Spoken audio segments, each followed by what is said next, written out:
Hello guys, কি অবস্থা সবার? আপনারা সবাই কেমন আছেন? সো দেখলাম একজন আহ, ব্যক্তি একজন ব্যক্তি বলি যে হচ্ছে ফেসবুকে লাইভে এসে বলতেছে যে সে অনেক হ্যাপি, কারণ হচ্ছে উম, এখন বাংলাদেশে বহু বিবাহের প্রথাটা হচ্ছে ভালোভাবে কায়েম হবে।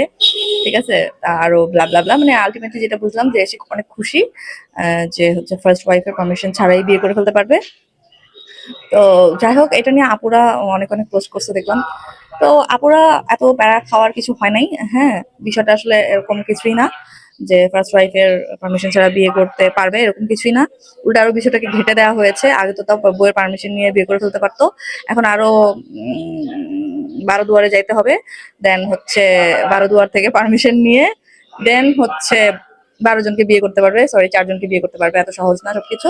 তো আমি আপুদের জন্য একটা সহজ টিপস দিয়ে দিচ্ছি, যেটাতে আপনারা যারা ভয় পান যে আপনাদের জামাইরা আবার অন্য মেয়েদের বিয়ে করে ফেলবে, এখানে আপনাদের ভয় বা রিস্ক অনেকটাই কমে যাবে যদি আমার পরামর্শটা আপনারা গ্রহণ করেন। সেটা হচ্ছে যে আপনারা আপনাদের জামাইদের এটা সেটা কেটে দেওয়ার কথাও বলতেছেন ফেসবুকে এসে। তো এটা সেটা না কেটে জামাইয়ের পকেট কাটেন। ঠিক আছে, জামাইয়ের পকেট এমন ভাবে কাটা শুরু করেন, বেটা যেন এদিকে ওদিকে তাকানোরও সময় না পায়। ঠিক আছে, সকাল বিকাল নিজের রূপচর্চা, নিজের খাওয়া দাওয়া, নিজের টেক কেয়ারে মনোযোগী হয়ে যান। ঠিক আছে, বিয়ে যেহেতু পারমিশন ছাড়া করেই ফেলবে চিন্তা করে খুব লাফাইতেছে, তো আপনারও তো এখন তার কথা চিন্তা করে নিজের জীবন একদম জলাঞ্জলি দেওয়ার কিছু হয় নাই, তাই না? নিজেকে ভালোবাসেন আর হচ্ছে জামাইয়ের পকেট বেশি বেশি করে কাটেন। এক বইয়ের যন্ত্রণাই সহ্য করতে পারবে না, আরেক বউরে আনবে রাখবে কোথায়, খাওয়াবে কি?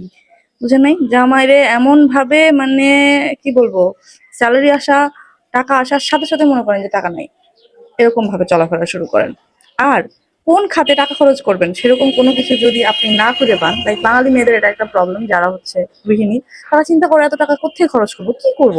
হইতেই পারে এরকম, কারণ আমি দেখছি আহ আমার এরকম কিছু ফ্রেন্ড সার্কেল আছে যারা এরকম বলে। সো আপনারা যদি এই প্রবলেমে পড়ে থাকেন তাহলে অবশ্যই আমাকে নক করবেন, আমি আপনাদেরকে লিস্ট পাঠিয়ে দিব আপনি কিভাবে টাকা খরচ করবেন। ঠিক আছে, সো গাইস, এত ভয় পাওয়ার কিছু হয় না। সরি আপুরা, আপুরা এত ভয় পাওয়ার কিছু হয় নাই।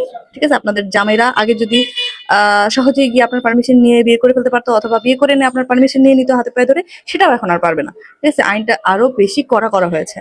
তো ভয় পাওয়ার কিছু নেই, ভালো থাকবেন, টাটা।